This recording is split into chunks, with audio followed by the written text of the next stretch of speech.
Haleluya, puji nama Tuhan. Mari Bapak Ibu pada pagi hari ini kita lebih dalam lagi menyembah Tuhan. Kita bertemu Tuhan muka dengan muka. Haleluya Yesus.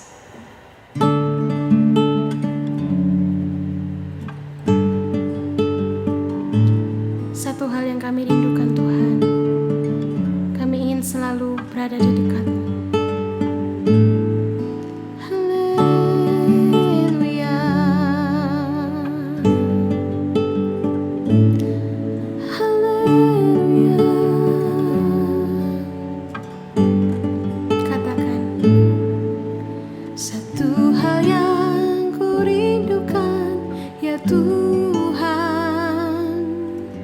Selalu berada di dekat-Mu dengan segenap hati, dengan segenap jiwa. Ku menanti di hadirat-Mu. Satu hal yang ku rindukan, ya Tuhan, selalu berada di dekat-Mu dengan segenap hati, dengan segenap jiwa. Ku menanti di hadirat-Mu. Lebih dalam lagi ku rindu Kau Tuhan, lebih dari segala yang ada. Lebih dalam lagi ku cinta Kau Yesus, ku mengasihi-Mu.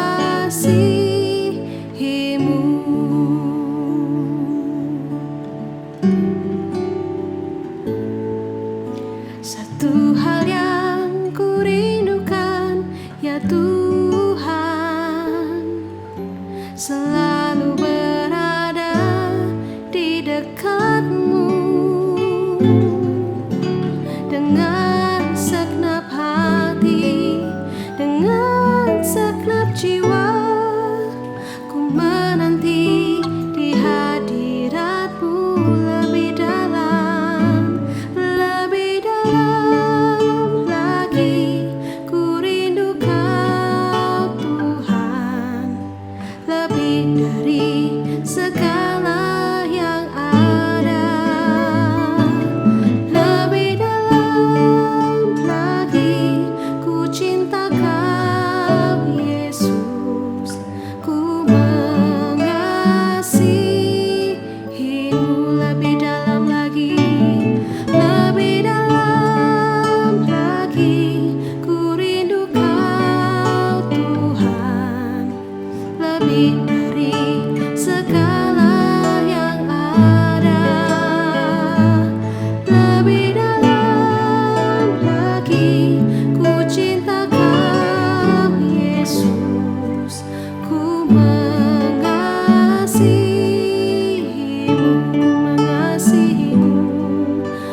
Selamat pagi Bapak Ibu Saudara kasih Tuhan, salam sejahtera bagi kita semua, terutama kepada jemaat Sion Altar yang saya kasihi.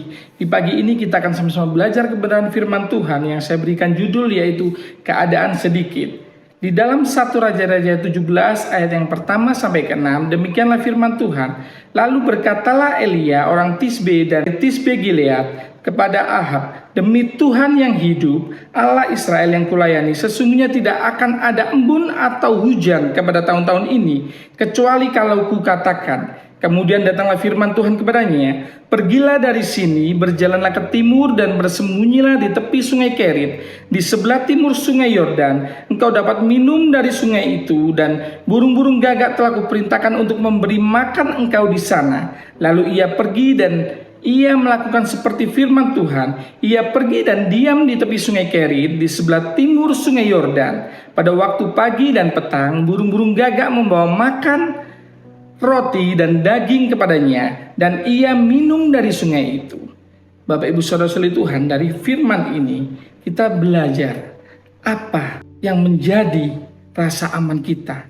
Ketika kita mengalami pengalaman yang sedikit, di manakah rasa aman kita? Saat pekerjaan kita mulai sulit, saat omset kita mulai turun, saat badai hidup datang dalam kehidupan kita, di manakah rasa aman kita? Di cerita ini Elia dengan doanya ia meminta agar langit tidak turun hujan. Dalam 1 Raja 17 yang pertama, bahkan embun pun tidak ada selama 3,5 tahun Bapak Ibu Saudara Tuhan. Kenapa sih Elia berbuat demikian? Yang pertama karena umat Allah mulai membelakangi Tuhan. Karena pekerjaan Raja Ahab dan pengaruh dari Isabel, mezbah-mezbah korban bakaran bagi Allah dihancurkan untuk mezbah-mezbah Baal. Elia marah dan tentunya ia berdoa demikian.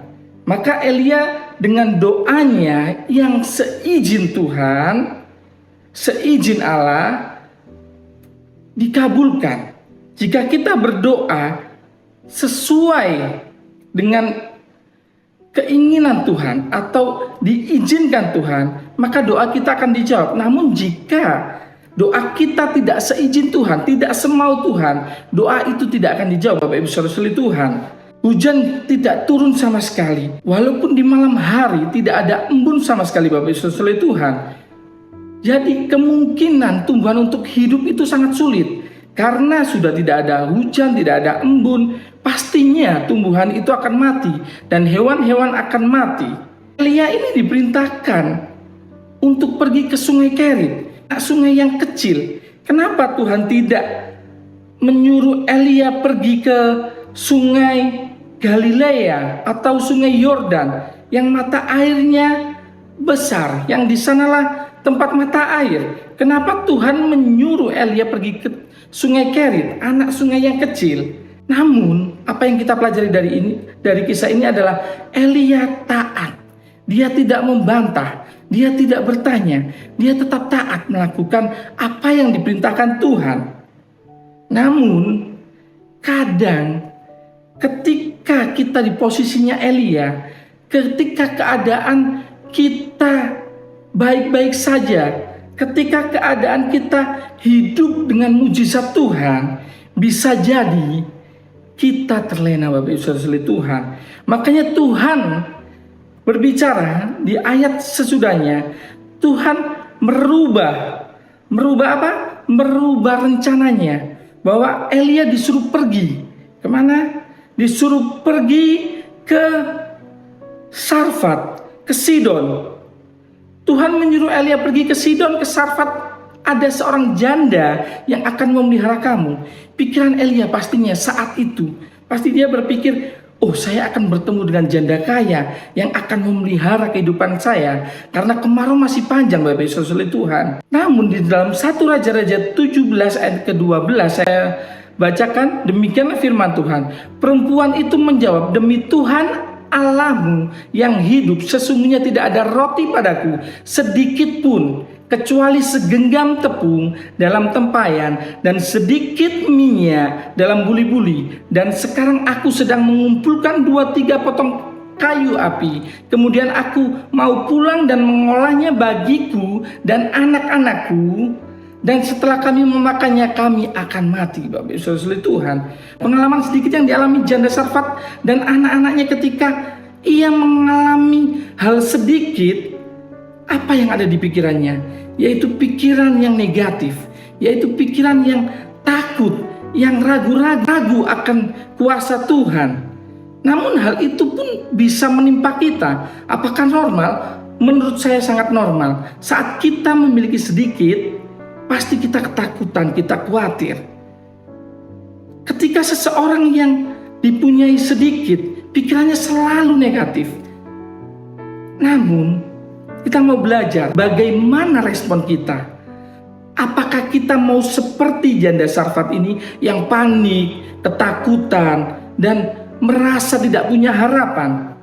Namun Bapak Ibu Saudara Tuhan, kita juga harus ingat, di dalam kisah Yesus memberi makan 5.000 orang. Pertanyaannya begini Bapak Ibu Saudara Tuhan, benarkah sedikit itu masalah bagi kita dan banyak itu adalah solusi dalam kehidupan kita? Saya ulang sekali lagi, benarkah sedikit itu masalah bagi kita dan banyak itu solusi dalam kehidupan kita?